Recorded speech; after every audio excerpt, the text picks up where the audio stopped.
Silicon fans, welcome back. It's Zach Miller and Peter Hale. It's the Midtown Madness Podcast. Before we get going, thank you so much for listening. And if you're watching on YouTube, don't forget to hit subscribe as well as the like, and then hit the bell icon and get notified of any new uploads. And we may be on scramble mode one of these nights. So best to get over there and subscribe and get notifications. Which, leads me to the point. If you're listening to our episode and you have anything to talk about, hit the comment section below and sound off on whatever it is we get into. It's season 4. Once again, the Midtown Madness Podcast is brought to you by Two Men and a Garden. Pete, I gotta flip the script this time around. I talked with my mom the other day, and she picked up the spicy dill pickles at the store. And she is a huge fan. However, they were a little too spicy for her. But again, I think that was her first time giving those a go. She's had the salsa with me before, but never the pickles. And of course we're talking about Two Men in a Garden. It's local. It tastes amazing. And they've got all the flavors to suit your individual salsa preferences, as well as pickles. You can get their many products at any local grocery store or online at twomeninthegarden.com. Which, if you're particular about your salsa, that's where you want to go. Because sometimes you can get into a Schnucks or a Deerberg's, and they might not have the salsa you're looking for. So hit them up on their website, twomeninthegarden.com, or on social media at twomensalsa on Instagram and Twitter. Pete, if you looked me dead in the eye and you said, Zach, if you did this 3 months ago and you said, Zach, this week was going to be the most mentally draining as a fan since Yuri Collins entered the portal, I would assume that SLU had completely botched this hire. Yet that does not even seem to be remotely true. Despite the attack on our emotional well-being this week. Yeah, Zach, that's absolutely right. And not only has this coaching change process gone on longer than we ever expected and been more taxing than we ever expected, but the calendar's flipped into April and women's basketball is still playing, something neither of us expected to be able to say. And pretty much all of SLU's spring teams are playing pretty well. So in addition to all of the drama that may or may not have actually transpired regarding the coaching change, we've got a lot of other SLU sports going on. Yeah, and we've got a lot to talk about, but I do want to kind of recap and dig deep into the drama of, this past week. But like, the funny thing is SLU isn't the one attacking our emotions here. Right. It's the external forces that have somehow weaseled their way in. And I didn't even know what to do with this title card, this thumbnail for the YouTube, because I'm sitting here and I'm like, I can't say for certain, and I don't necessarily want to say for certain that, that this is our next coach and will be announced as soon as Indiana State loses a game, because I'm a little stitious, as you've tried to impart your wisdom on me that the things I do not affect the outcome. I hesitate to believe that sometimes SLU Twitter can affect the outcome of things. Well, and not just SLU Twitter, but the whole college basketball rumor mill as it relates to coaching changes. And honestly, Zach, this is one of those weeks where I think it would have been the ideal week to be on vacation, and not just vacation, but like the kind of vacation where you're like off the grid, right? Like you're in the middle of a national park or something and you can't even get updates if you wanted to. I think that probably would have been better for me. I can't speak for you, but it would have been better for me to just not even engage with any of it, because here we are 7 days later, more or less in the same spot that we were before, if I'm not mistaken. Yeah, and to tell you the truth, if you told me we recorded 7 days ago now, No, that was like 2 or 3 weeks ago, man.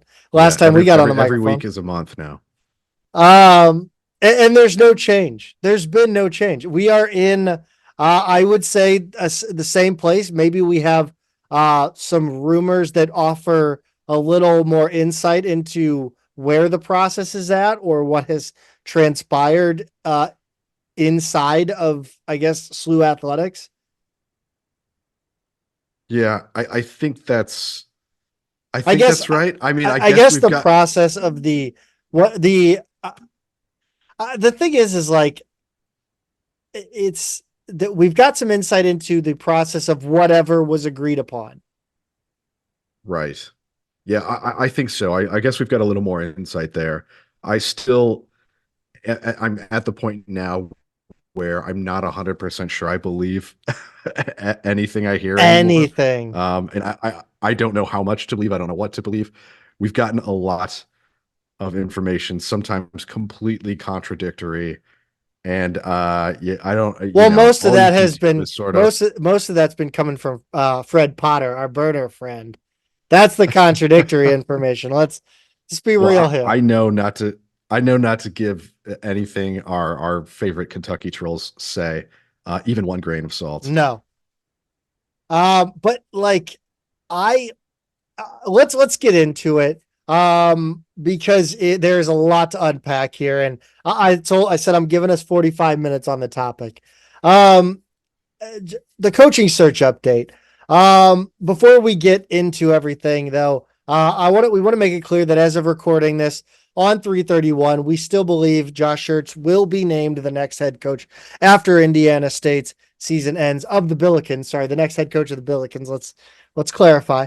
But we're going to go back down some side roads that were taken in this past week. So bear with us. Um, yeah, I think so.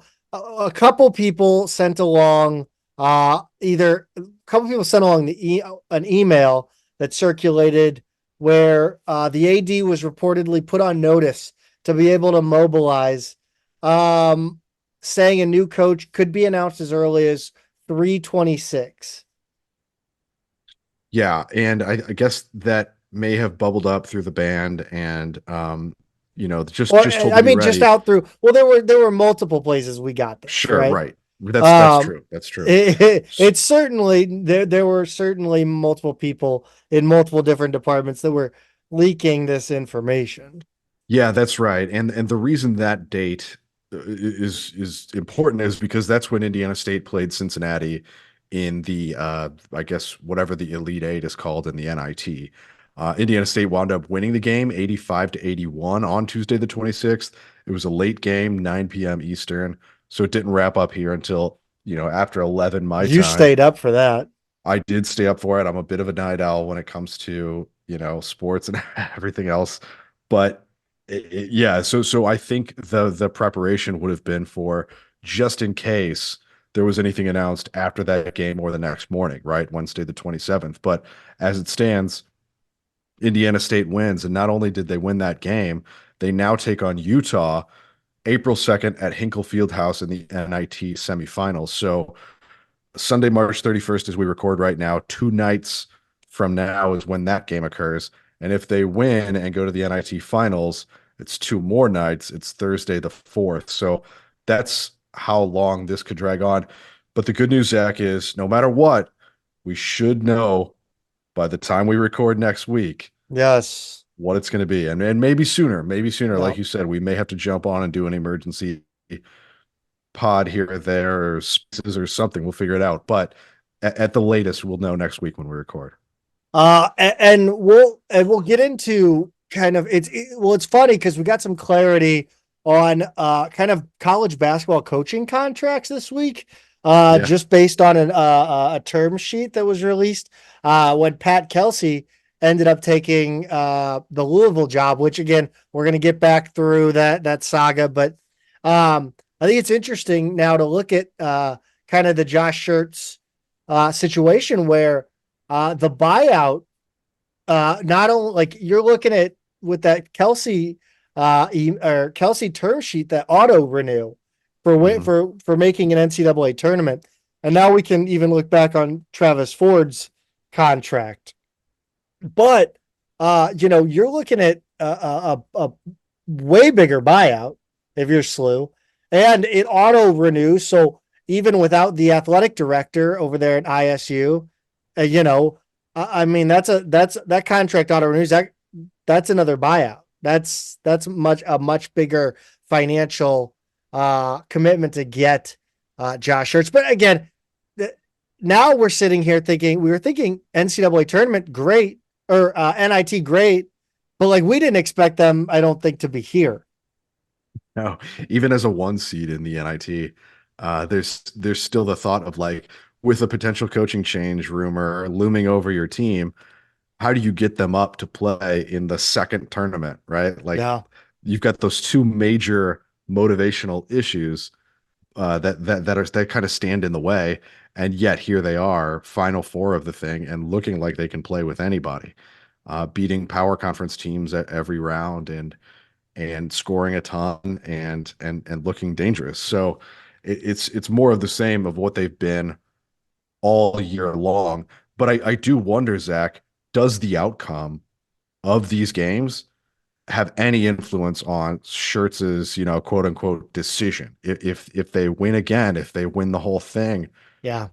is that getting to be a problem for SLU? I don't think so. I'd like to, it feels like these aren't decisions that are made with emotion involved, I guess. Mhm. It feels like, coaches seem to get it that, you change schools. Like that's just how it works. You work your way up the coaching ladder. And um, I mean, I might feel better if they win the NIT, I guess, Mhm. on some level, that we didn't, take away something from Indiana State that school has earned. Mhm. Um, I'd love to see them win it. I'm afraid of, because you can go down that thought experiment all day, and it will come out 50-50 every time. You Right. could sit here and be like, well, if they don't win the NIT, oh, he's coming back for unfinished business.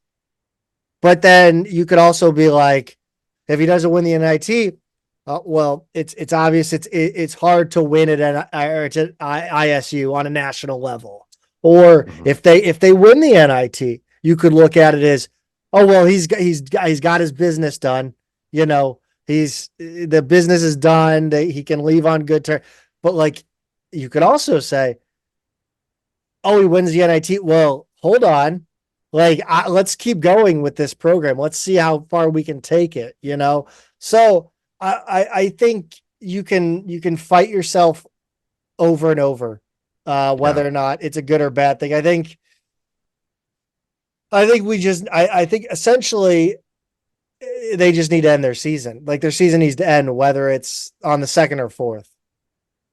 Yeah, and the other reason I don't really buy that, well, first off, I just don't think the NIT is the tournament that changes anyone's mind, right? Like, it's, as no disrespect to the institution, something that, has SLU has really been involved in has a long history with the NIT, right?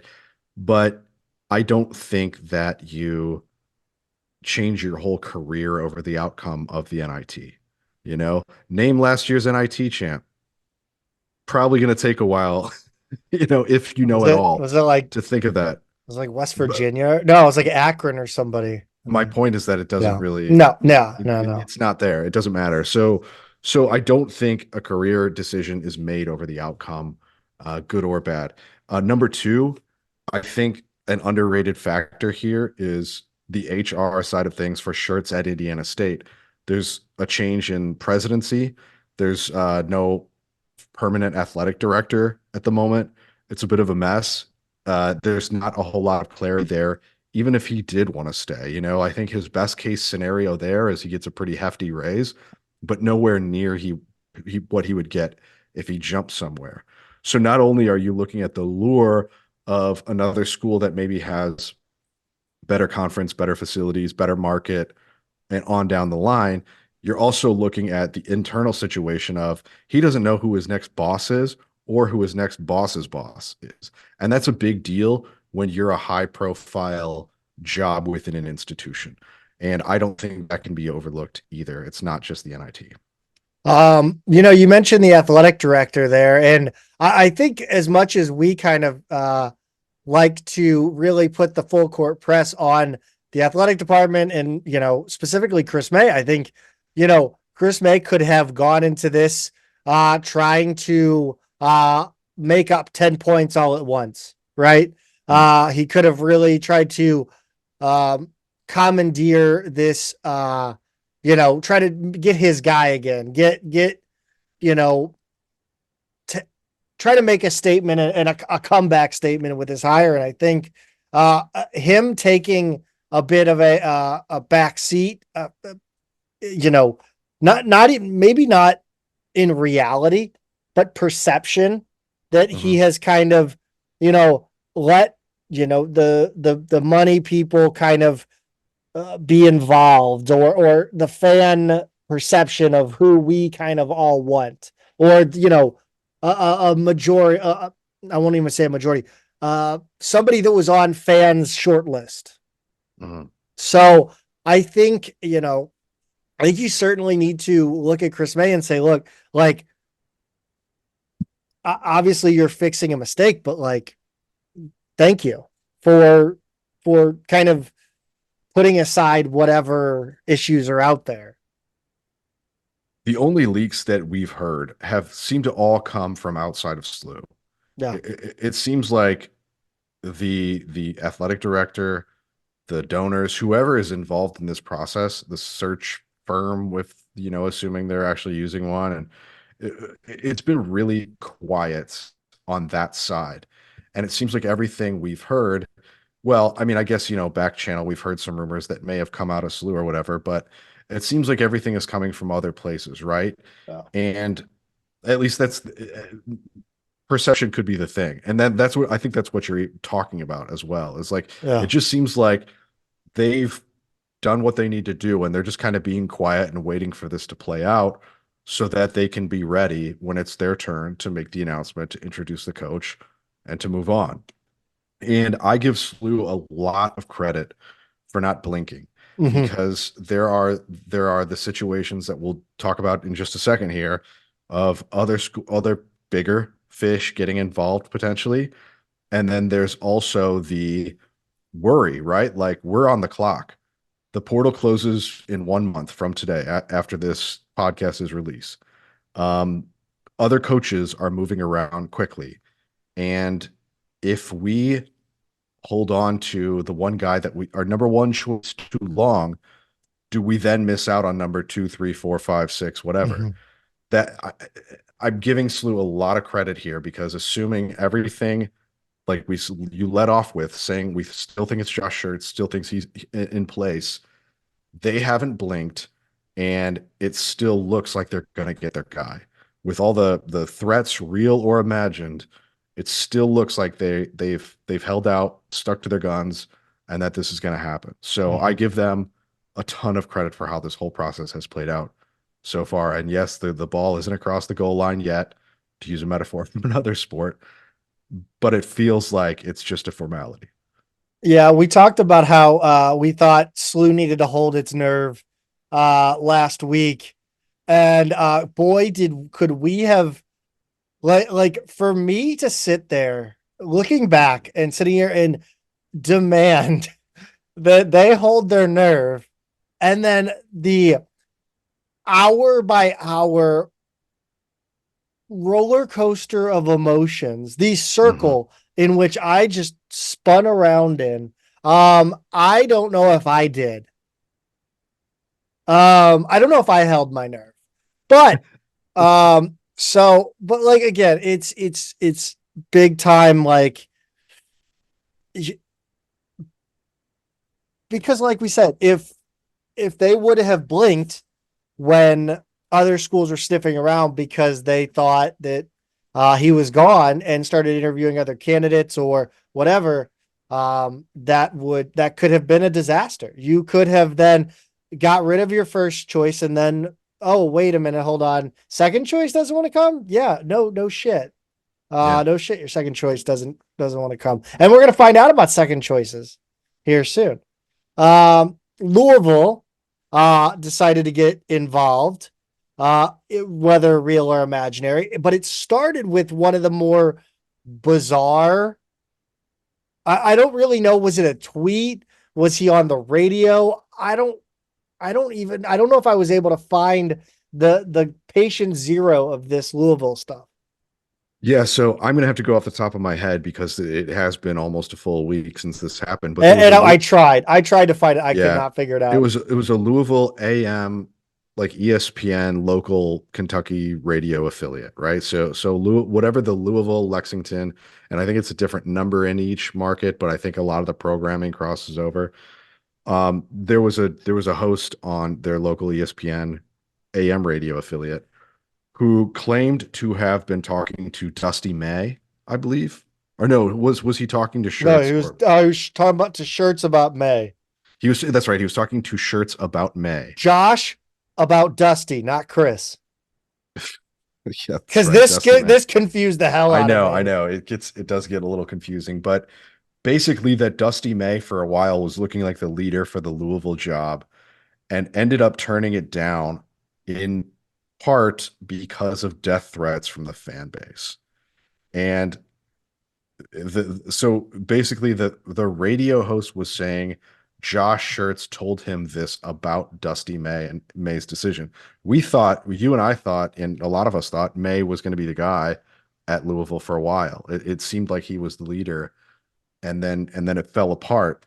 And it more or less went on to say that Schertz was still in the mix for the Louisville job. And right away, that raised kind of a red flag for me because I thought Schertz is a good friend of Dusty May.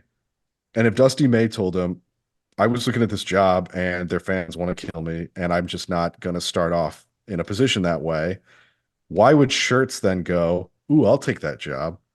I'll take the death threats because he has way less of the kind of background that Louisville would want than Dusty May, right? Like Dusty May is coming from, one of those conferences that's one of the top three outside the power conferences. He went to a Final Four. Like he's got the kind of things that a rising coach you would want. He went to Michigan. Obviously, he was a big time target. So Schertz doesn't have all of that in his background necessarily. I'd have to think the people who, again, whether this actually happened or not, who would be threatening Dusty May's life would not then hold back for Josh Schertz. Like I don't think they're going to be happy with either of those guys. But the Louisville fans did not react well to this story. I don't think. And we're sitting here texting like among the Yeah, us and West Pine Hills. What are they doing? Like Pat Kelsey's out there, Will Wade's out there. What are you doing? yeah. Like why? I mean, Schertz is going to be awesome. He isn't a great coach, but if you want to like appease your fans, well, Pat Kelsey is eventually. Like I think everybody that actually knows anything that's not Louisville fans were like, yeah, they're gonna hate this, but they'll get over Yeah. it, and then they'll love him. Yeah, I think so. But I mean, it's the question of like, why did it take Louisville so long is a good one because their head coach was dead man walking for the whole season and arguably longer. And a lot of people said all year long, the only reason they're letting him finish out the season is because of who he is to them, like being an alum and everything. And it was a sign of respect.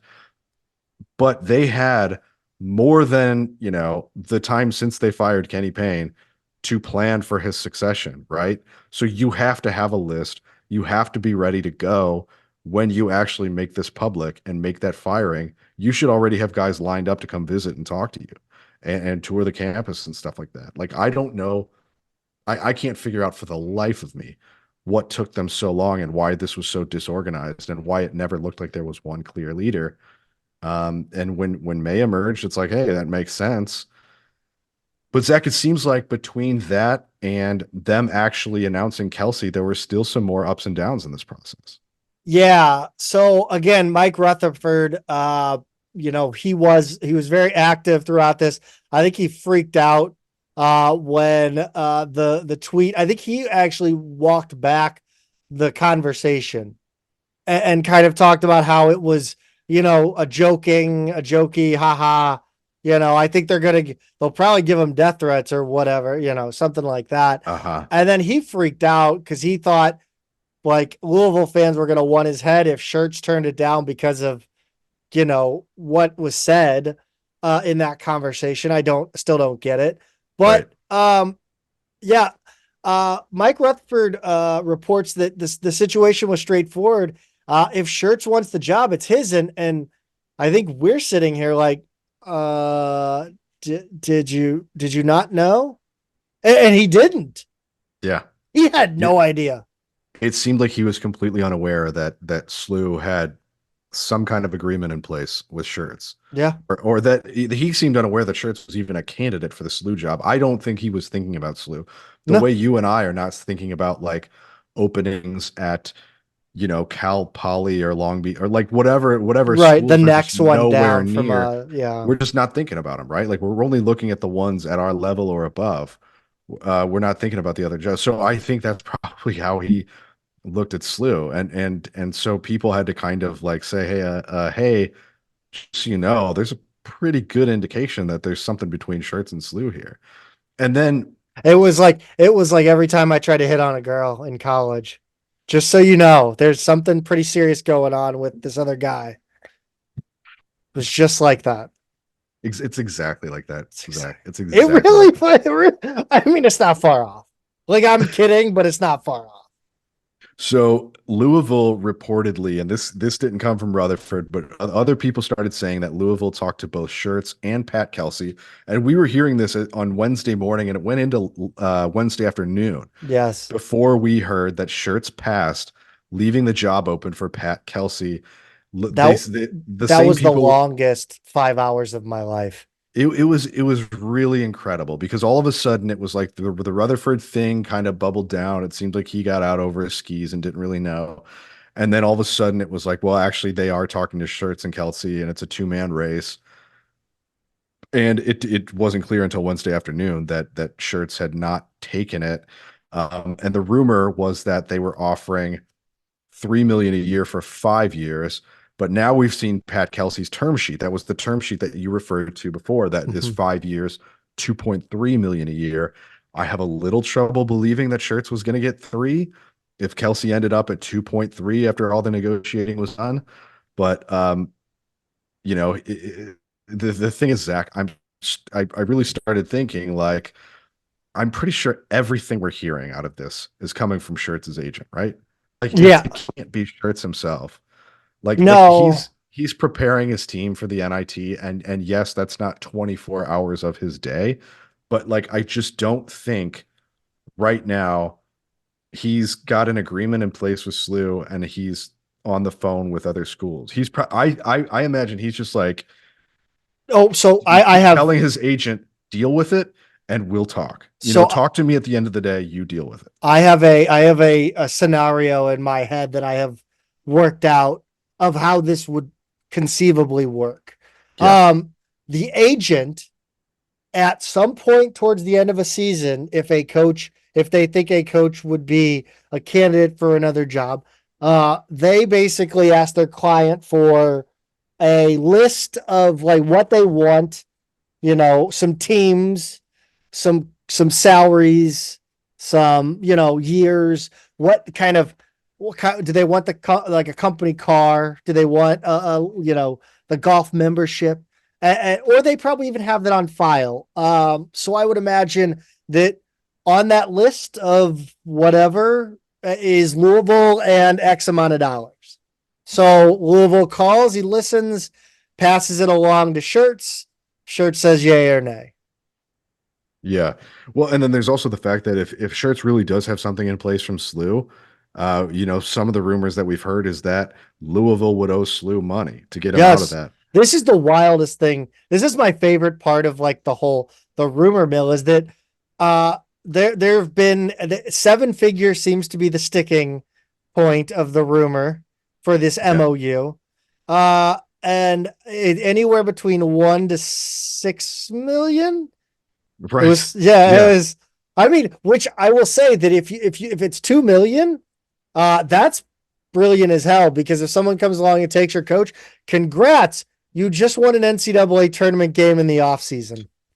Yeah, and what you do with that is up to you. Do you help pay off the previous coach's buyout? Do you bank that for the next coach? I mean, it's a clever thing for someone you've never announced yet and no one can confirm nor deny is your actual coach, and you're getting paid for it. I mean, it's a brilliant piece of business if it's true. And I do, I think Louisville has called bunk on that. I mean, some people have said that they think it's a lie. I mean, my question is, who stands to benefit the most from lying? Like, the agent wouldn't put it out there if it was a lie. Like, why would I can't think of a reason why how he would benefit by putting a barrier in between his client and a contract. I can't imagine why Louisville would lie about it unless they were like, well, we tried, but he had this thing. We just couldn't. We were gonna, between us, we were gonna sign the contract, but like he couldn't get out of it. I mean, maybe to save face. Slew bluff at that? Like that seems weird for them to interject into a negotiation that they're not privy to. Right? Unless the agent goes back, but the agent would already know. See, this is. I know. And the most frustrating part, Zach, is we'll never know. It's like how many licks it takes to get to the center of a Tootsie Pop. Here's what I would really like to get the inside story. If Josh Schertz is indeed going to be named the next Billiken head coach, dear Lord, please come on the show and give us the story here. That would be first-rate content. So there is he also reportedly turned down an offer for 7 years over $1 million per year from Florida Atlantic. His alma mater. Yes, and apparently there's some dysfunction between the two. Yeah, I don't really know the whole story there. But it never seemed like they were a serious contender. And I said it, I guess, last week, but like Florida Atlantic's a much different place now than when he went there. And I don't know what kind of relationship, if any, there necessarily was over the last 30 years since he's been there. Or I guess it hasn't been that long, but nevertheless, like I don't think that's like that's like a big deal. It's not John Shire coaching at Duke or something like that. I mean, like it was a D2 school a new D1 school when he was there. And, he went to multiple D2 schools after that and has been all over it. Just, I don't know. It never was a super strong connection. I think we talked about the equation changing, and towards the end of the after Louisville hired Pat Kelsey, or the report came out from Mike Rutherford, excuse me, that Louisville had hired Pat Kelsey. He said that he expected Schertz to be the next head coach at St. Louis University, announced the next day if Indiana State lost. There was also, somebody who, I don't remember who, but somebody tweeted out that the decision would be, between SLU and returning to ISU, which is a wild thing to like put out. That's such a weird leak. But so that got people worried a little bit, could he potentially head back to Indiana State? And we talked about it a little bit in the open, but Indiana State reportedly, according to the message board, has raised a not insignificant amount of money in attempt to retain Schertz one more year. Does this change the equation? I don't think so because I still don't think it's enough. Like if he's going to be making, reportedly around 2 million at SLU, I don't think it's there. He's making 365 grand this year. And what I had seen initially was that they were going to raise it to the 850 kind of range, or possibly close to a million if they're able to raise some more. But like, still, No. that's a good worst case scenario for him. If everything fell apart, he keeps his job and makes more than double, maybe makes triple what he used to.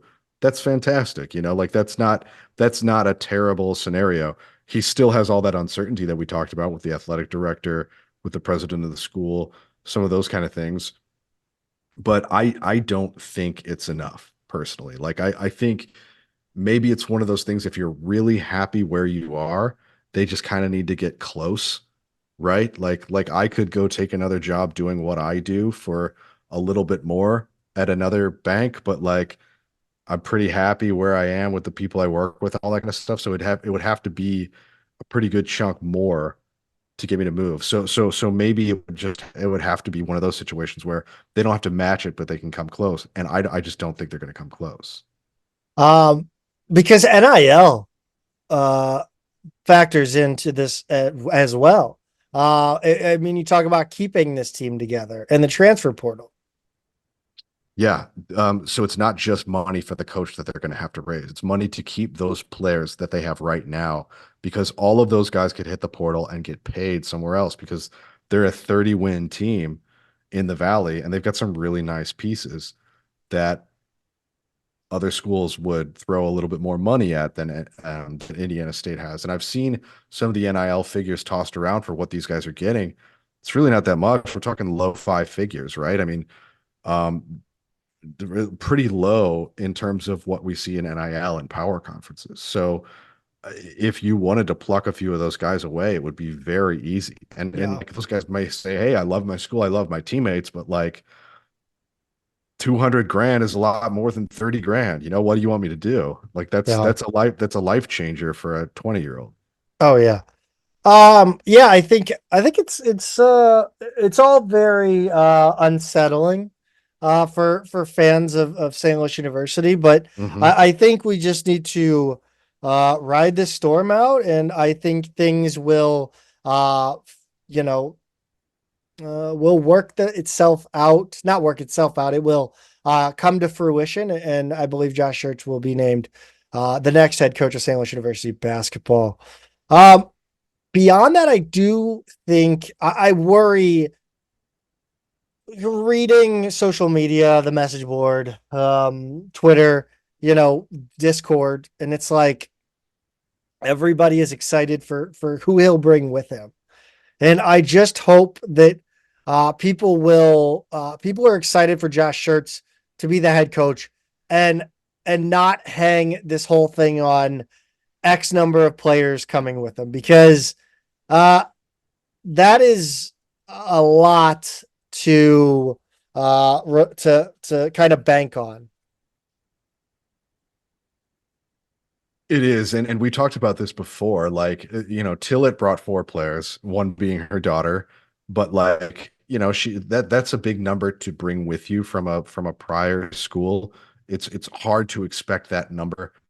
We'd really have to open up the NIL war chest to get Schertz to bring. I think you'd be looking at like his top 6 or so guys all still have 1 or 2 years of eligibility left, and then that would be a really nice transition, right? To bring that top of his rotation with him, start at SLU, build the rest out with like young players, maybe you retain a couple of our younger players and sort of build from there. And that's a nice idea. But as soon as their names go in the portal, anybody can call them. And if and if SLU says, "Hey, we can beat what Indiana State's doing by this number," they go, "Okay, great. Yeah. I'm in the portal. Let's go. Let's do it." But then all of a sudden the phone starts ringing and maybe it's a Big Ten school, maybe it's a Big 12 school, maybe it's just another, I don't, not necessarily a Valley school, but maybe it's another school that can just offer more money. So I think it's a challenge, right? Coaches say it, but you're recruiting your own players every year now. It's just the reality of the game. So if he can bring a few guys with him, that's great. That's if he could bring all those guys, it would be a miracle. I'll put it that way. Yeah. And let's remember that like that whole thing of bringing all his guys was a Frank Cusimano special, and who knows? Yeah, Uh, I mean, it'd be great, but just show me all of the other cases where that's happened, and really what you see is a guy bringing maybe two guys with him. yeah. We just saw it with Pat Kelsey. Going to Louisville, he brought two. Let's talk about external coaching changes. Vanderbilt got their guy, and it's really not who we expected. No, it isn't. We thought it would be Chris Mack, and it turns out to be Mark Byington.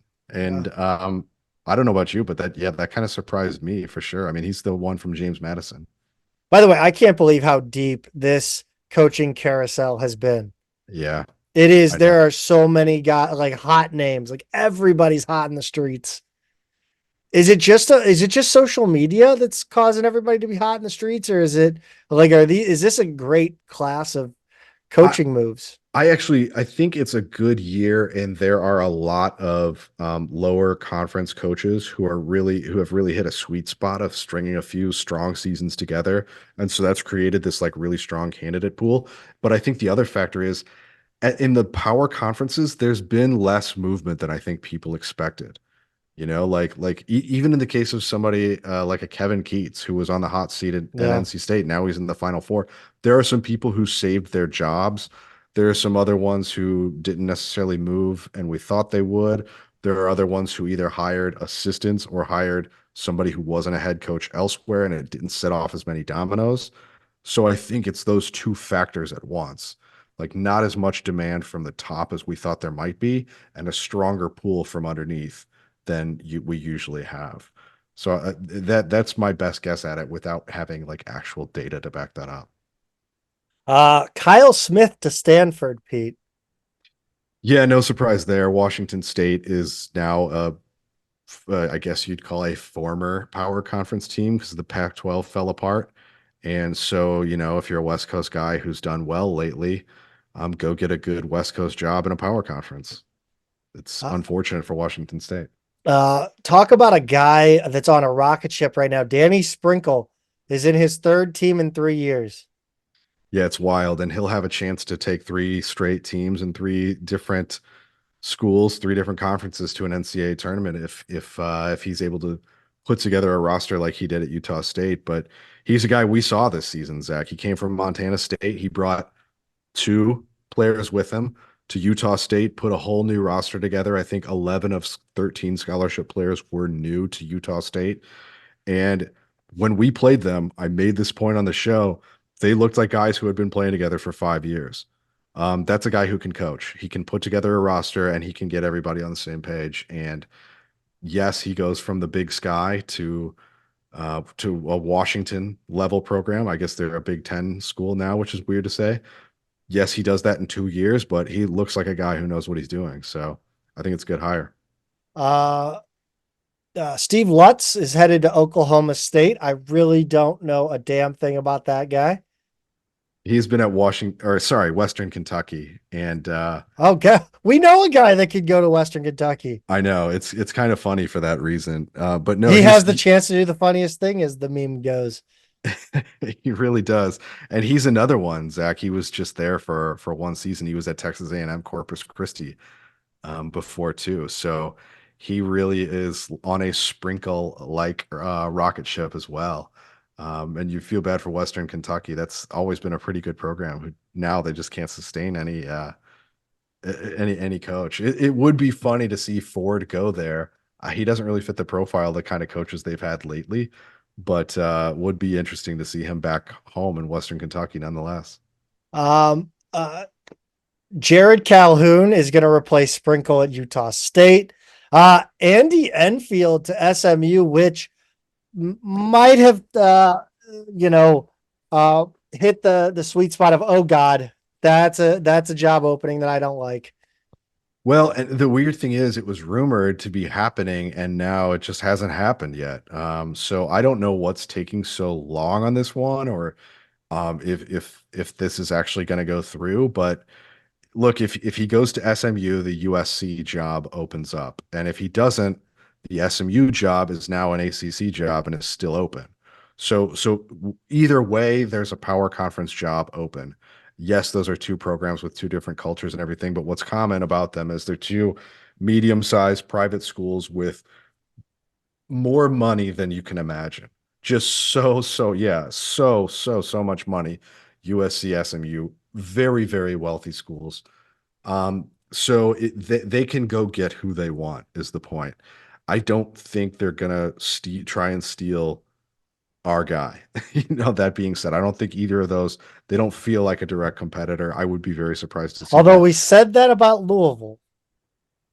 We did say that about Louisville. I mean, I still I'm not 100% believing that Schertz was ever really going to be the guy, but um, you know, I guess there's no way to prove regardless. But SMU, USC, whichever one it is, that's one like true power conference school that is open. Washington State power conference, not really, kind of the shadow of a power conference at this point. Drake is still open. Fresno State's still open. I really don't think any of these are a true threat to SLU or Schertz. But Zach, probably the most interesting coaching move from this past week is Chris Mack to Charleston. Yes. I mean, it's clear that they're trying to make a move for the A10, which I'm I not mean, happy about. I don't want him in the A10. I want to go west. We've talked about this. yeah, and I've mentioned Charleston before as being an A10 candidate and not seeing an attractive track record there. There's to me not enough of a body of work, not enough in their whole sports portfolio, especially in men's basketball, to me that warrants an invite to the A10. But if they're one of those SMU style programs who's like, we'll just invest a bunch of money in this and be competitive, okay, maybe. But no, I don't see that as like a level replacement for UMass. Regardless, that's a really attractive job. They pay pretty well for that conference. I think they're gonna pay Mac well.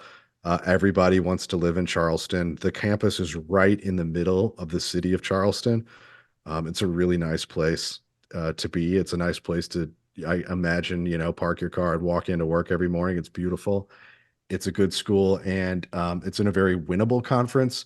And it's the kind of, if you're a Chris Mack, it's the kind of job you have for 2 or 3 years before you end up in the ACC again. Yeah. And so I think a lot of coaches wanted this job, and he just happened to be the most powerful player in the pool. It's surprising that he was not taken by a bigger school, honestly. I always thought it was going to be Vanderbilt. Yeah. I guess me and a lot of other But people. his daughter was probably like, Dad, no. I do like that theory. Yeah. Ew, Then Dad, no, too close. yeah, This is no. why I went away. This is why I didn't go to college in Florida. By the way, Duquesne hired Drew Joyce as head coach, and they are now going to change their name officially to Drew Kane. Yeah, credit to West Pine Bills for that one. And I guess it was an A10 Talk who put out the graphic pretty quickly, Yeah. adding the R, and then it looked like their official account tweeted like a hashtag Drew Kane and deleted it. Did I see that? Maybe it I was, yeah, I don't, I don't maybe know why they would. maybe he doesn't want that to be a thing. I don't. Okay. That's all I could think of. Yeah, that sounds about right. Because Uh, I feel like I would be the kind of coach like if all of a sudden John Rothstein were trying to tweet shirts with my name and some dumb slogan, I would tell him yeah. to please stop Yes. because you know sometimes you maybe want to control your image a little bit. Oh Don't yeah. know. I don't know. Pete, we've got just one new addition to the transfer portal, and I think it's a surprise one in a lot of ways. In a few Yeah, ways. yeah, it's Steph Van Boosel, and you and I both liked him more and more as the season went on. He played better and better. He was our most efficient rebounder. He really came into his own and I think showed the kind of trajectory you want to see from a freshman big that's worthy of retention. But he put his name in the portal. No word on where he's looking yet or what visits he's going to take or who might be interested, at least that I've seen. I haven't been on Twitter a whole lot over the weekend, but yeah, it's kind of a bummer to see, but anybody can contact him. It's not out of the realm of possibility that he'll come back, but I think we both agree you can't get attached to anyone who's on our roster right now. You just can't. No. Um, so this is reality. But why else do you find this surprising, Zach? I mean, honestly, again, I mean, it's the same reason you said it. I think he was, worthy of a look from a new coach, Hmm. and I would assume that if what we have, like, what has been the rumblings of the deal being done, you would expect that there was some communication with them. Maybe not. I mean, maybe we're naive to think that when we talked about how Josh Schertz is probably not in contact with his agent, answering every you know uh call by a school to sign him. So I don't know. I really like it. I like the kid, Steph, and I think you can't teach height, can't teach his toughness, his ability, his general like nose for the ball. I feel like on the boards, um, there's something there, and I just kind of want to see more of it. But like you said, if he's willing, or if he's earned a look to return, I certainly earned a look for other schools. Yeah, I think that's absolutely true. I think both of those are true. I think it's interesting. We've got Medley in the portal. Now we've got Steph in the portal. Those are two guys whose value you didn't really start to see until down the stretch, late in the years when they started playing their best ball. So it's going to be interesting to me to see who reaches out to him, like who took notice of that. Because if you're looking at his numbers in the whole, the whole season, it doesn't necessarily jump out to you. You have to really look at what he was doing on a per minute basis as the season went on. So, yeah, it's going to be interesting, and I wish him the best, whether that's at SLU or not at SLU. Women's basketball, Pete. Like you said at the outset, I cannot believe we're sitting here as we live and breathe in the year of our Lord 2024, March 31st, and we are talking about Billiken women's basketball. This is the latest we've ever talked about them. They are playing in the WNIT, and to be fair, the WNIT is now they stepped down from the original WNIT, according to the NCAA anyway. Um, Still looks the same on the banner. yes, it does. Yes, it does. 82-78 win at Purdue Fort Wayne Friday the 29th to send the Billikens into the Great Eight, I believe is what they've been calling it, Hmm. of the WNIT. Peyton Kennedy is, I got to call out Rammer here. He said she was a revelation. We've been knowing this. Like Yeah, she's good. I don't think, I mean, revelation maybe, to people who haven't been following as closely. But she's had games like this season. 31 points and 9 rebounds, 11 of 19 shooting, 4 of 7 from three, perfect from the free throw line. She was outstanding. 2 steals, 2 assists. She played 39 minutes, almost played the entire game, and just really in her bag, as they say. I mean, like, if SLU manages to get through these next couple games, I mean, she's going to be all tournament team. She's going to, we'd have to win it for her to be the most outstanding player. But I mean, like she's really been outstanding in this tournament, and this was her best game yet. Tierra Simon added a double-double with 12 points and 11 rebounds. Kyla McMakin had 17 points. Pete, if both McMakin and Peyton Kennedy can continue to play at least a 75% level of their ability, I think this team has a great shot of taking this all the way. Yeah, and McMakin wasn't as efficient as Kennedy. She was 6 of 17 overall, 2 of 7 from three, but she was good. She was Mm-hmm. solid, right? She didn't hurt you out there. And you're right. If they're going to combine for 48 points, Yes. we're in pretty good shape. I'll take that. And much like Jack Golke for Oakland, the way Campy talked about him, Kyla McMakin taking shots keeps the defense on their toes. They still have to That's guard right. it. They still have to That's guard it right. because any one of those can go in and then rattle off, the next 20 points that McMakin scores. So Kyle McMakin taking a bunch of shots is going to take pressure off Peyton Kennedy. And, if McMakin's on, Peyton Kennedy's going to have free range to do whatever the hell she wants. Yeah, that's right. That's right. When both of them are clicking, it's a dangerous team.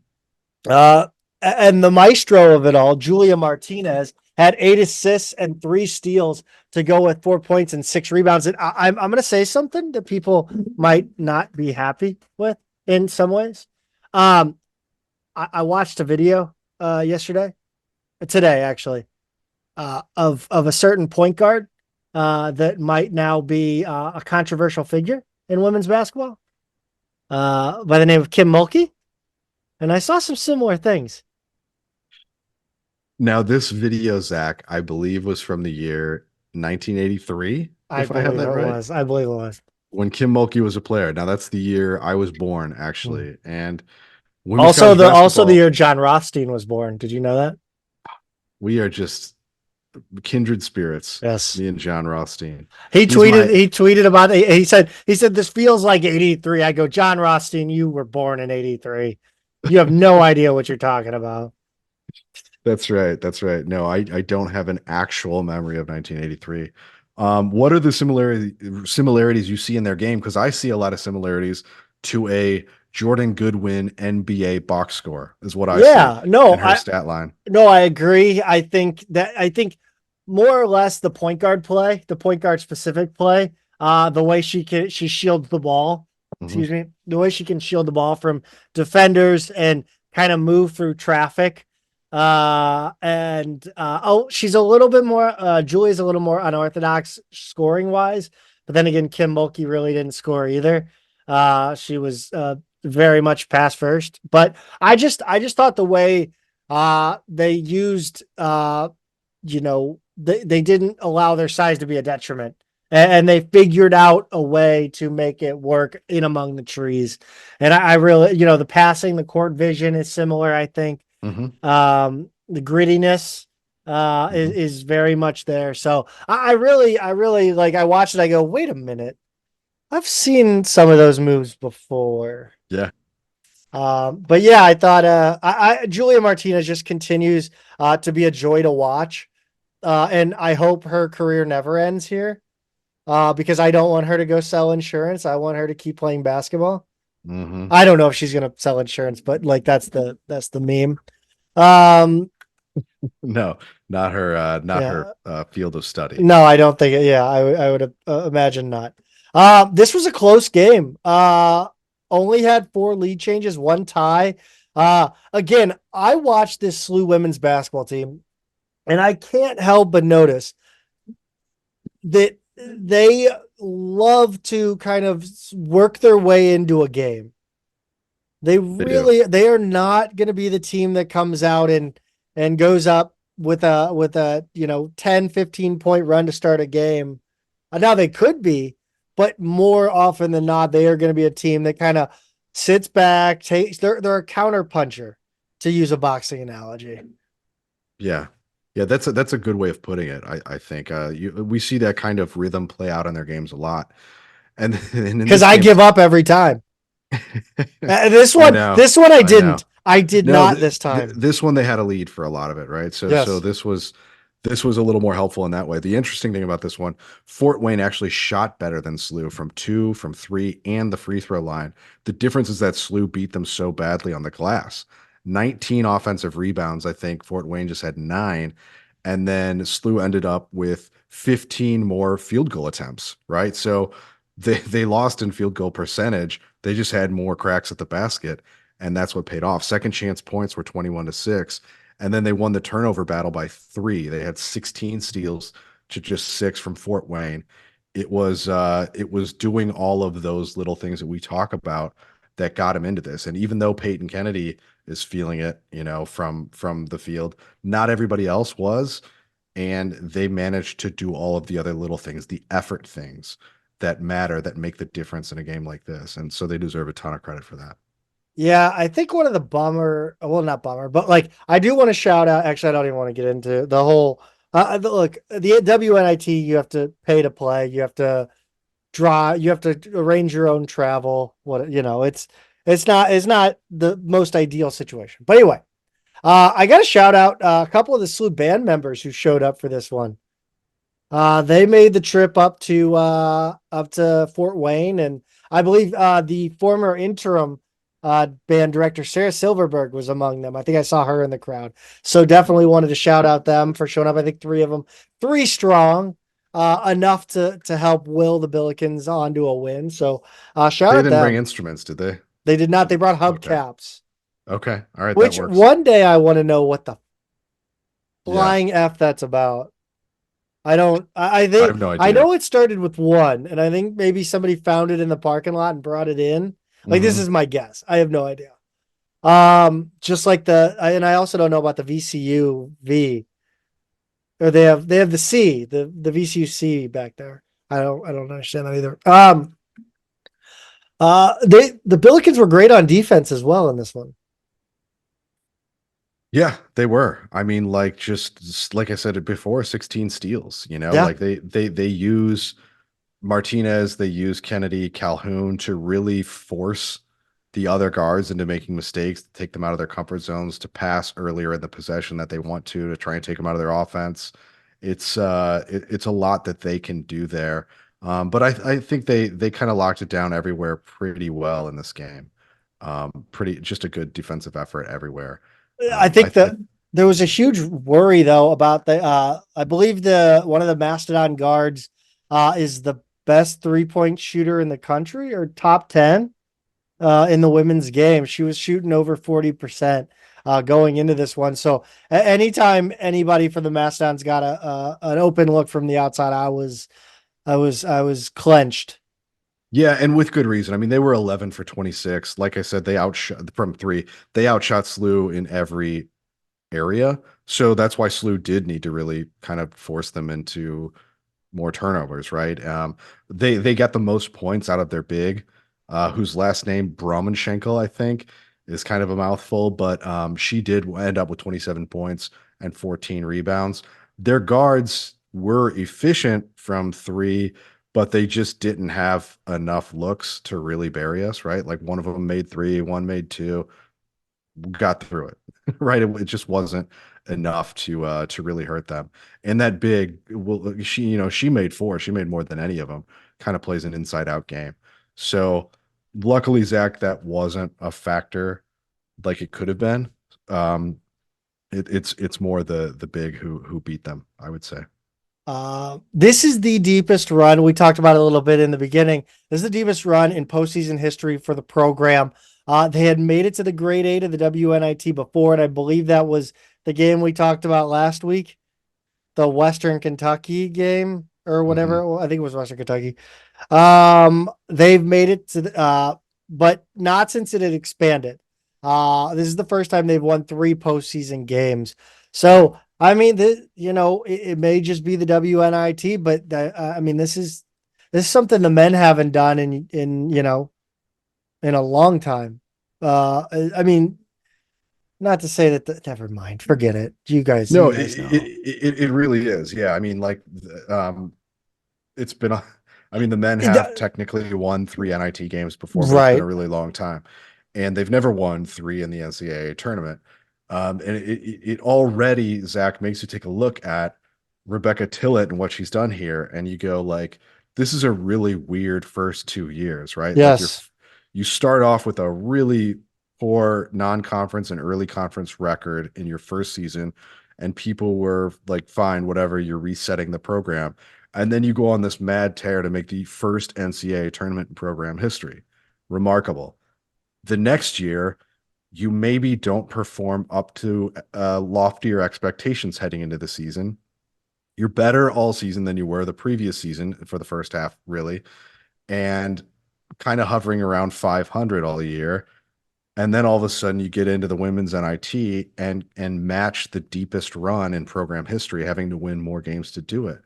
And it's just, I don't know what it is. And we've kind of talked about this, but there's some magic to this team. When the calendar hits March, they just seem better prepared to win games than a lot of other teams.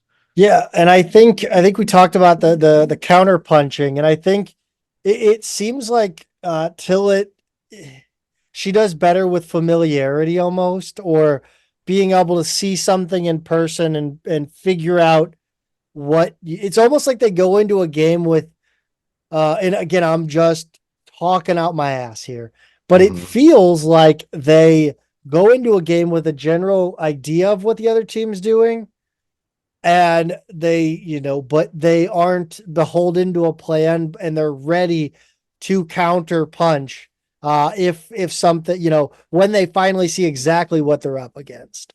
It just seems like she prefers to react rather than prepare specifically. I don't know. Adjust on the fly. Yes, she seems like adjusting on the fly Yeah. is a comfortable space for her. Yeah. It's weird and it's impressive. It really is. Next up, they will head to Wisconsin to face the Badgers in a grade 8 matchup on Monday, April 1st, which is tonight if you're listening right now. Um, on Monday. This has a little bit of subtext to it, right? I mean, Wisconsin is the former program of the last coach you let go. So it will be interesting. Yeah, and it's always tough to go play a Big Ten program. Obviously, we know how good the Big Ten is in women's basketball. It's tough to do on the road. Now, Wisconsin only went 6-12 in the Big Ten, 15-16 overall. So, to put that into context, they're technically a bottom half Big Ten team, but it's still a Big Ten team. It's a big jump. It's still a bigger gap, I think, in the women's game than in the men's game. Yes. And so far in the WNIT, Wisconsin has beaten Southern Indiana 67-62, and then they beat Illinois State 86-61. Sarah Williams is the star player. She averages 18 points, 11 rebounds, and 3 blocks a game. She's 6'4". She's only a sophomore. She's a real problem. They only have one other double-digit scorer who's a guard named Rhody Williams. She averages 10.4 points, 5.5 rebounds, and 4.2 assists to go with 2 steals. She's not the most efficient shooter. She turns it over a decent amount. We talked about Slew's guards before. They need to slow her down and frustrate her into bad plays, which I think they can do. They have 2 other rotation players who are listed at 6 foot or taller. Both are listed as guards. They're probably more like traditional wings or wing forward type players, kind of a little more inside out. But really, this team, it all comes down to Williams. It's interesting to look at her game log, Zach, because when she's under 20 points, they lose, period. When she's over 20 points, they win. And the only exceptions are a few blowouts when they pull her out of the game early. If she's playing big minutes, though, like 30 or more minutes, um, it holds all season long. If that 20 mark over under, it's really interesting to look at. So I think you have to deny her the ball. You have to keep her as far away from the basket as possible. She's a good free throw shooter, and you can't just foul her, hack her all game, and put her on the line. She is turnover prone though when she has to make plays away from the basket, when she has to pass, when she has to dribble. Keep her out of the lane as much as you can. Deny her the ball, and we've got a shot here because I don't think they're very strong outside of her. She's just a really good player. And I think Wisconsin's fate is going to come down to what Sarah Williams does. So this is going to be a really interesting matchup for Slew. Yeah, from the sound of it, would you say that Washington's kind of, or not Washington, Wisconsin's kind of a one-trick pony? Yeah, they really are as much of a one-player team as you'll see, I think. You know who's really not a one-player team? It's 2 men in a garden. Why? They've got so many different products other than salsa. You know, they do, Zach, and they've got, if you want to break it into 2 categories, right? They've got the pickle category, the salsa category. I'm a fan of both, and my latest order, which I just placed a couple days ago, I went with 3 of each. 3 pickles, 3 salsas. I went with the cantina style salsa. They only have it in the online store in medium heat. I think that's the only one they make. I've said it before. I won't get mad at them if they decide to make a hot one of those. Here's my pitch. Again, I'm pitching it again. Hot cantina style is the Midtown Madness salsa. I agree with that. I agree with that. I think I we should also, yeah. I mean, I mean, you put our faces images, on it. our names, image, It's going likeness wild. on that jar. I mean, you can't keep it on shelves. No, all the all the salsa lovers are just gonna gravitate to these faces. That's right. Oh, Yeah. like do it. Um, yeah, I mean, who says no, Who right? says no? I also went with a hot salsa, Zach, and I went with the medium sugar-free as well. I'm going to do some side-by-side comparisons and get back to everybody. Once I do that, might be a couple weeks before I have my notes together. I also went with 3 jars of pickles, 2 of the regular dill, which is my favorite, and I did go with the spicy dill. Too spicy for your mom, not too spicy for me. I like it quite a bit. It's not my favorite flavor profile. The regular dill is, but sometimes I do like that little bit of kick in my pickle snacking experience, and I'm gonna go for that a little bit as well. So anyway, go to 2meninthegarden.com, put your order together, tell them we sent you, and as always, we thank them for the sponsorship and thank you guys for checking out their products. 2meninthegarden.com. The dill, the spicy dill are a kick in the pickle. Um, Sorry. Let's talk a little baseball, you know, well, metal. It's a metal bat. It's not a wood bat. Today's game, Tuesday's game at Kansas was canceled on Monday due to the weather forecast. I think both of us were bumming because that would have been a nice Tuesday evening watch. It would have, and it's also a good litmus test to go on the road and play a Big 12 team and kind of see where you stand, right? You don't necessarily, I mean, look, it's you say it all the time, but weekday college baseball, anything can happen. You can be up 10-1 in the seventh and lose by 5. It just is one of those things, one of those sports. Generally, bullpen games or you're not throwing your ace out there on a Tuesday on the road. But it's just regardless, it's a good test, and we missed out on that. So that's a shame. But we did come home, play a 3-game series against Rhode Island to kick off A10 play, and Zach, we got it done with a sweep. It Yes. wasn't always easy, but it was a sweep nonetheless. Yeah, that first game really gave us a little bit of a scare. 3-2 win Thursday. Patrick Closey hit a walk-off RBI single in the bottom of the ninth to give the Billikens a 3-2 win in the A10 opener. Pete, they got to go watch this if they haven't yet on baseball Twitter. Yeah, go to a slew baseball, their account on X, formerly known as Twitter, and the video is really a delight. It's great. It looks like he hits the walk-off single, he rounds first, everybody comes out to mob him, and it looks like half the guys are telling him to keep running. But I don't know if that was just I don't know. You It got to seemed like pad the stats. a You got to couple guys were pad the like, stats. keep running, go get some more bases. But he just ran into like right center field, throwing off the helmet and everything, and they mobbed him. It really was a delight to see. Um, Before that, it was mostly about the pitchers. It was really a pitcher's duel going into really the seventh, eighth, and ninth innings. Jackson Holmes started, gave up 1 run in 6 innings. Fantastic, extra quality start from Jackson Holmes. Jack Weber came on for an inning and a third, gave up another run. Ethan Bell came in to finish it with some straight heat, some spicy dill pickle, 2 men in a garden heat. 5 batters, 3 strikeouts, just totally unhittable. He really was dealing. And then Closey came up, and I mean, was there any doubt that Closey, of all people, was going to step up? If he's up at bat, that ball is not staying in on the infield. No, no, not at all. He's been fantastic this season. And even as the overall team has cooled off a bit in terms of the bats, I mean, he's just really seems like he's seen the ball well this year, and it is no stranger to being the hero at the plate for this team. I feel like we had a conversation about Patrick Closey when he signed because it was kind of like he was on the Purdue roster but didn't do anything.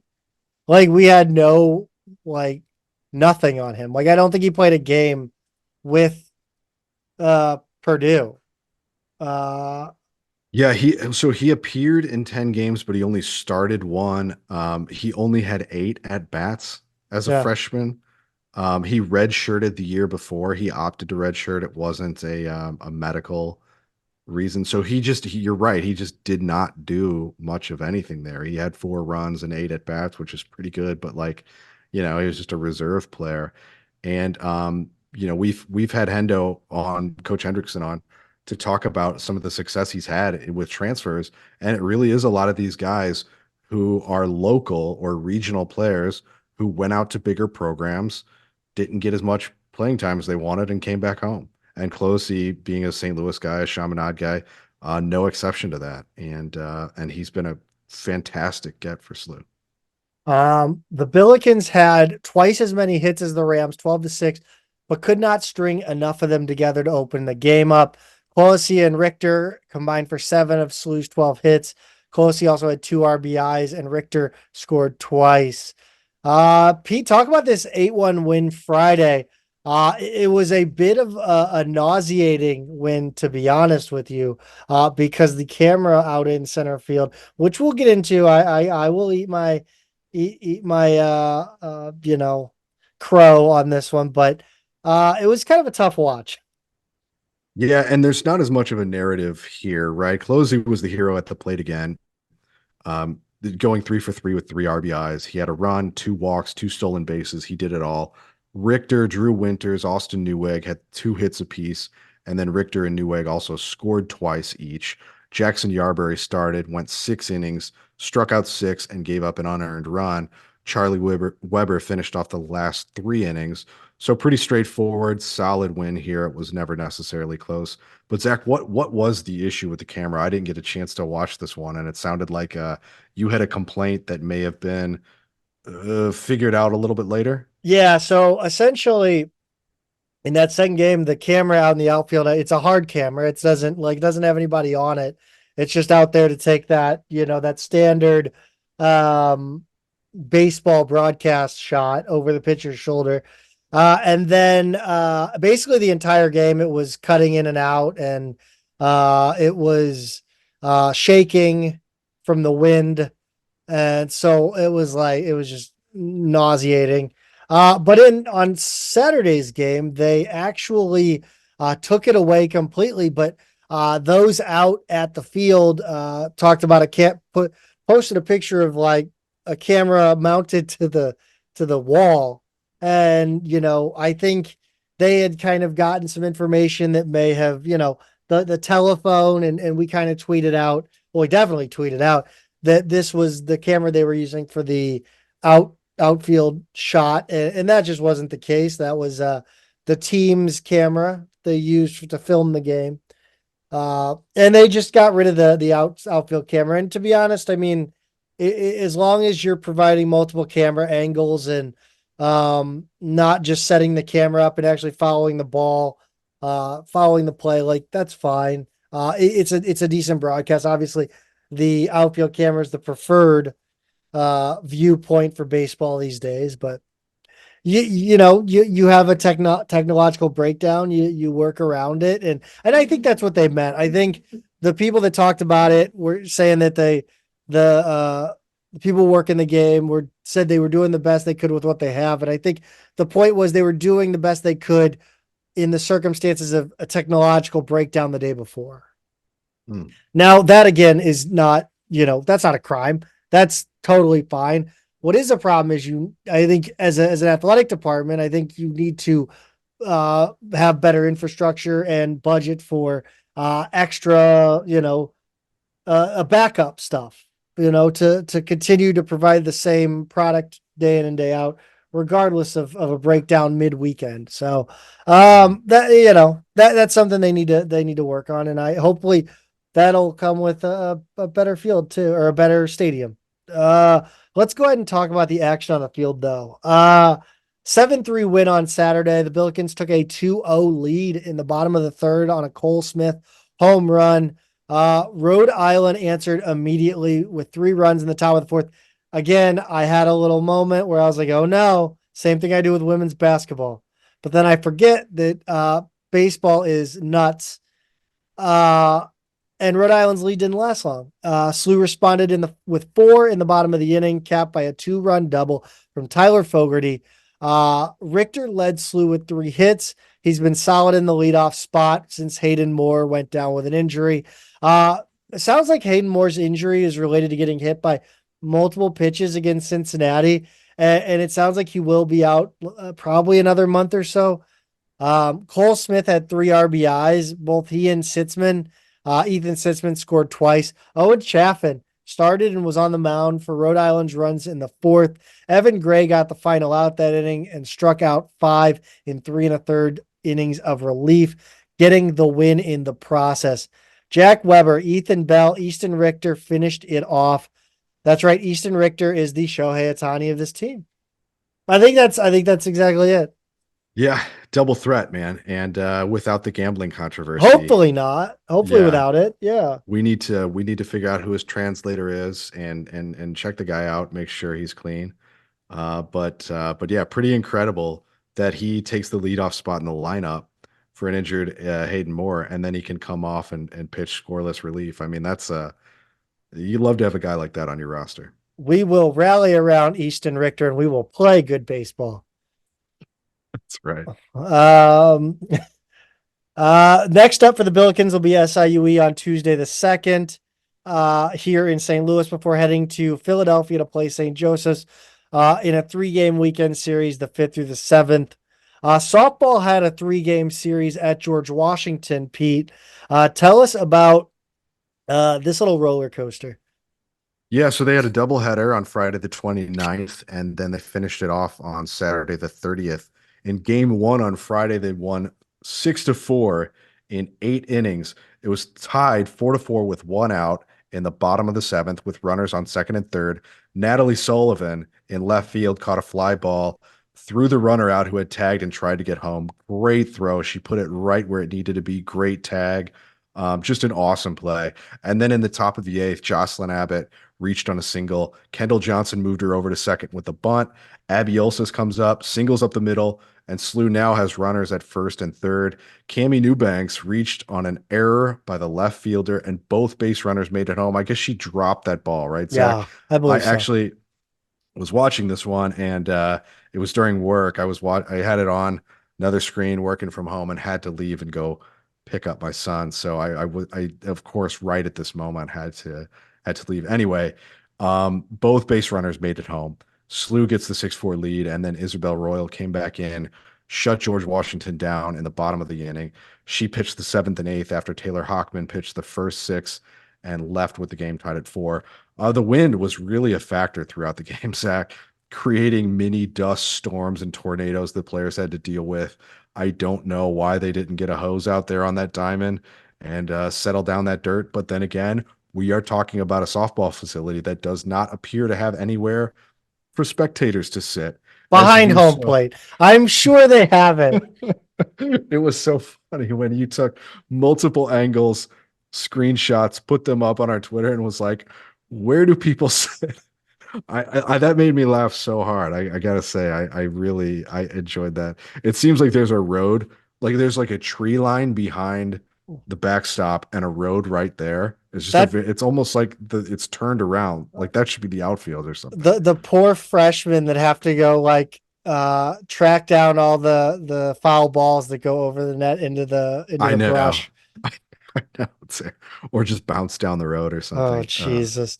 No, it was and they have like it almost reminds me of like their press box is almost worse than SLU's in that it's covered by a it reminds me, you know, those old wooden swing sets with like the tarp. Like that, I used to have one of them. That's what it reminded me of like the like slide area. A canvas that's just hanging over the Yeah, it looks like something out of Deer Hunter. I don't know why I threw that one out there. But it was it was made out of wood. Like, so I guess at least SLU has a metal one. I don't know.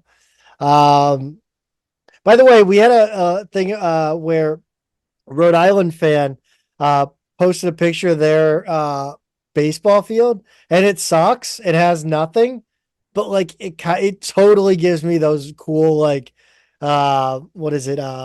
Cape Cod League vibes, Yeah. where it's just Yes. kind of bare bones, but really like the salt of the earth baseball. I don't know. Yes. It's Ha, ha, ha, very having seen a Cape Cod League game, I have to, yeah, I mean, that is a delightful experience. People should seek that out.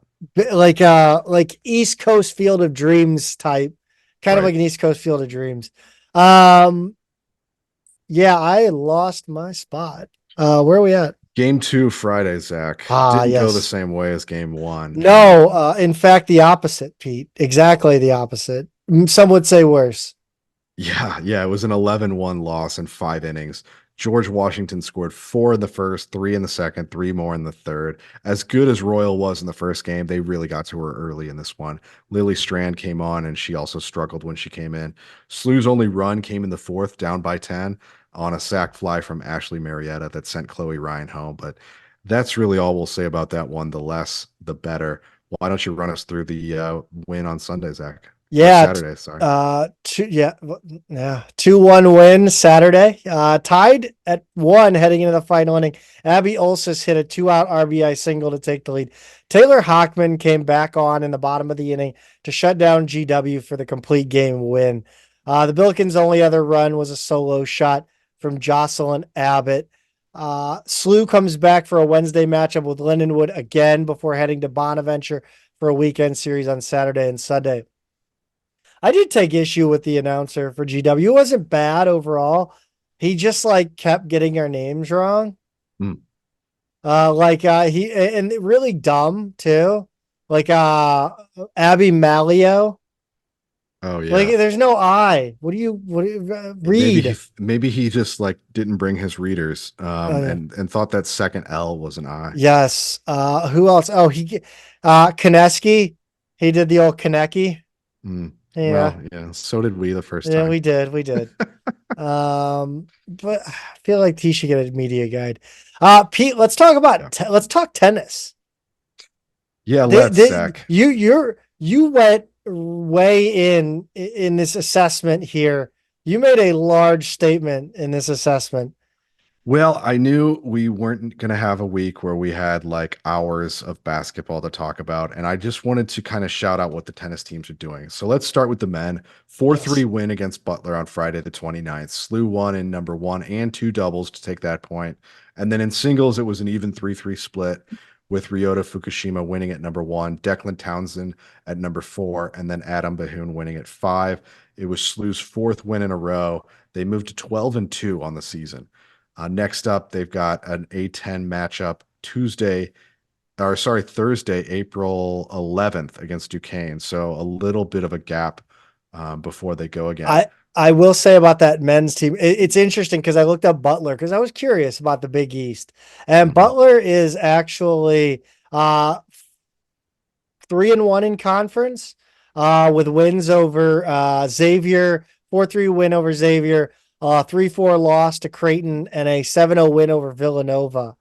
So I thought it was interesting. I wanted to kind of shout that out because, we've got aspirations of the Big East. Yeah, most of what I can gather from the Big East, because our soccer programs are in such good shape, I think we could slot over in the other sports pretty well right now. Yeah. Into the Big East. Baseball is good. Big East, a lot of the only I want to say like 7 or 8 Big East teams have baseball. But anyway, yeah, It's it's very random, like the A10 in like yeah, who's good at random things. that's right. It's like, oh, really? They're a volleyball power? I didn't know that. Yeah. Yeah. Um, Go ahead. Did we run down the four? Did we already get through the? No, we didn't do the women. Well, why don't you take us through the match and then I'll put the tag on it. Sure. A 4-0 loss at Kansas. Thursday the 28th. Elizabeth Mintasova and Senia Alashino won in number one doubles, but Kansas won in the other two double spots and won the first 3 singles matches to sweep. This was the first loss of the season with the overall record now at 12-1. They fell just short of the longest win streak in program history, but still own the best start to a season ever. Yeah, so they the best start Yes, to I got it now. a You saw it in season, my eyes right? that I was Yes, I confused. Yeah. did.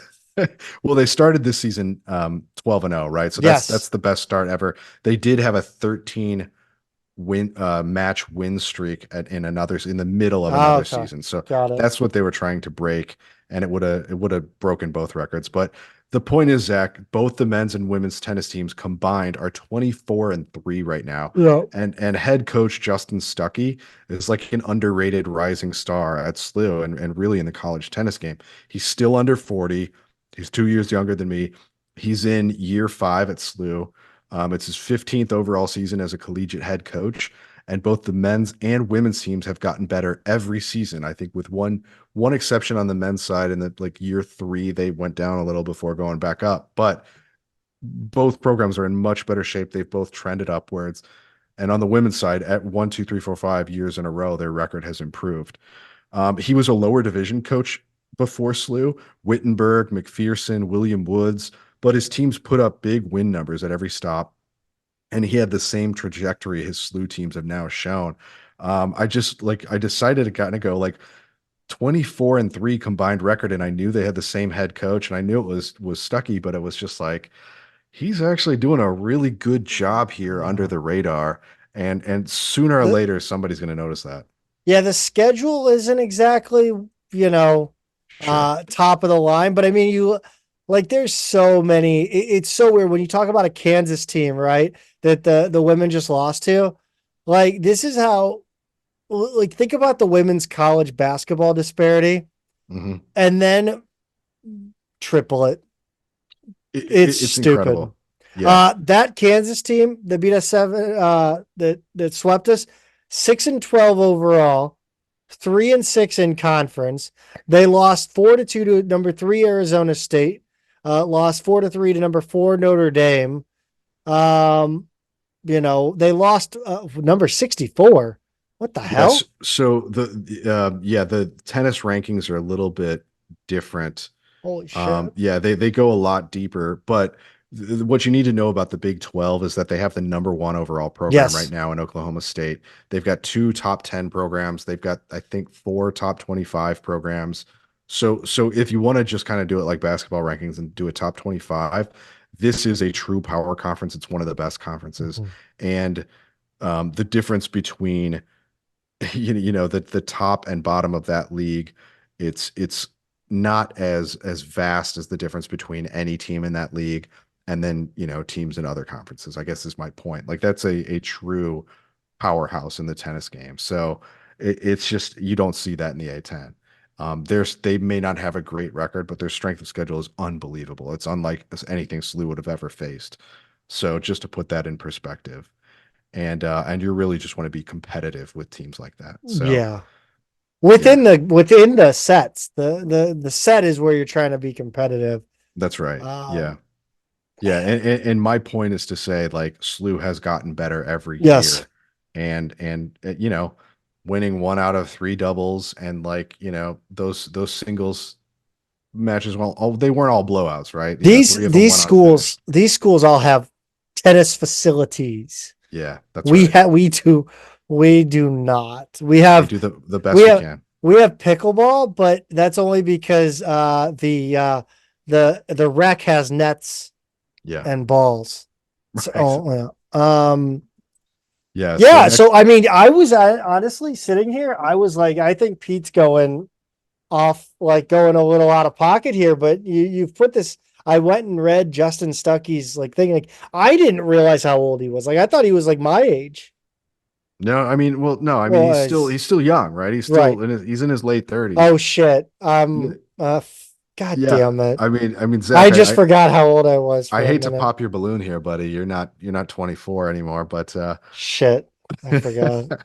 but yeah, he's young. He's a rising star in the game, and like I said, they're going to take notice eventually outside of the community. But for right now, we're enjoying the what he's done at SLU, and I just wanted to shout him out and give him credit. Not that I want him to the attention of all our competitors who are no doubt. Yeah, we're gonna cut. See, the funny thing is, we're gonna cut this whole segment. Yeah, because the Kansases of the world are listening. Yes, they're trying to find their next head coach. Hey, we among others were on the forefront of the hot coaches in men's basketball. It's only normal that we would be on the forefront of hot coaches in tennis. Hey, it worked in volleyball. Yes, we were on the. I mean, could we potentially be coach whisperers? People are talking, Zach. People are talking. We totally got the women's basketball thing wrong, but we're gonna cut that too. We're gonna forget That's that right. happened. Next up, Tuesday the 2nd at SIUE, Thursday the 4th versus Bradley, Sunday the 7th at Mizzou. I'm interested to watch that Mizzou match. Yeah, for sure. Let's see how Mizzou's doing. Let's do it. Another good litmus test of where women's tennis stands at this time. But also, I mean, this is a busy week, right? Yes. SIUE, Bradley, Mizzou. That's 3 in 6 days. It's no small order for them, even if it was against lesser competition. If only my internet would actually work, because you literally spent this entire time buffering me to pull up the schedule, and my computer decides, okay, Mizzou's 4-17. They've lost 7 straight. Oh wow. Yes. But again, they're playing like Vanderbilt, Kentucky, Florida, South Carolina, Alabama, Auburn. Again, these are all Georgia. All ranked teams. All in the top 70.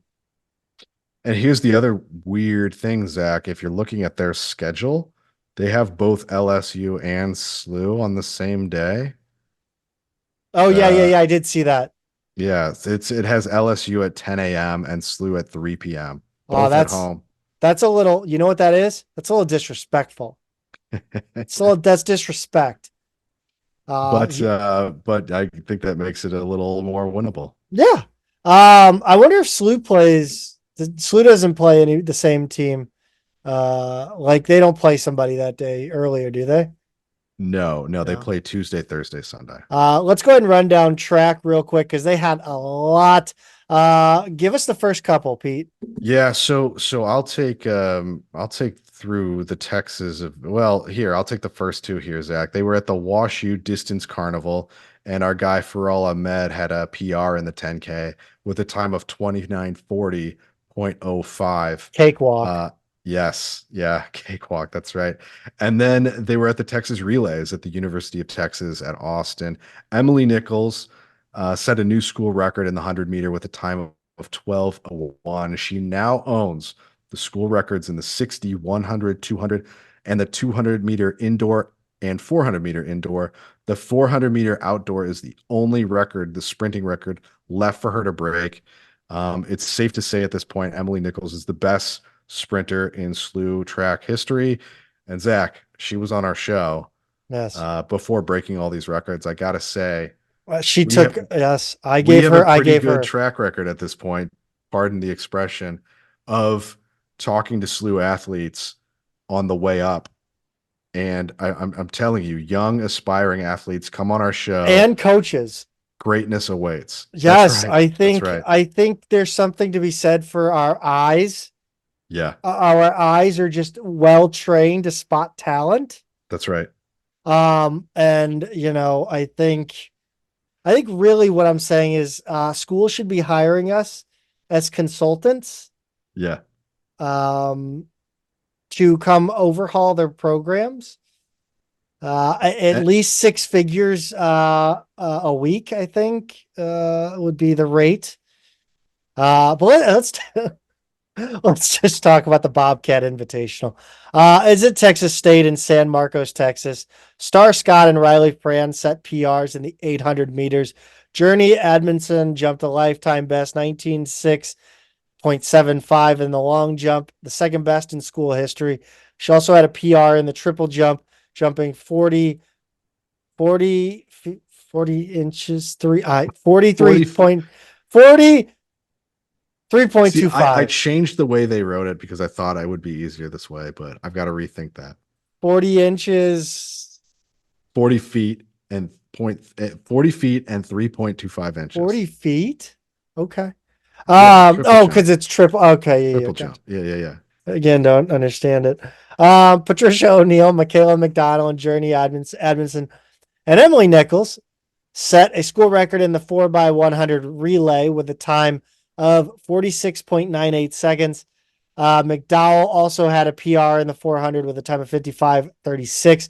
The Stanford Invitational in California, Harrison Martinenko ran 3:48.04 in the 1500. The Mike Finelli Track Classic at San Francisco State in Hayward, California, McKenna Paulson ran 17 minutes, 19 seconds, 17 minutes and 19.39 seconds in the 5K. Next up is the Billiken Invitational. Go check it out. April 5th. Yes. They will not be in 5 events all over the country. Hopefully a lot easier to keep track of them. Hopefully it doesn't get, knock on wood. The weather cooperates this year. Yeah, hopefully. But that's also like, this is their rare opportunity to go see them. Yes. So truly, like, support spring sports. We cover them for a reason. The teams are all very good this year. Go see track and field when you have a chance, and catch baseball, softball, any other team you can while you're out there. Yeah, I think that's gonna do it for the Midtown Madness podcast this week. Stay tuned, guys.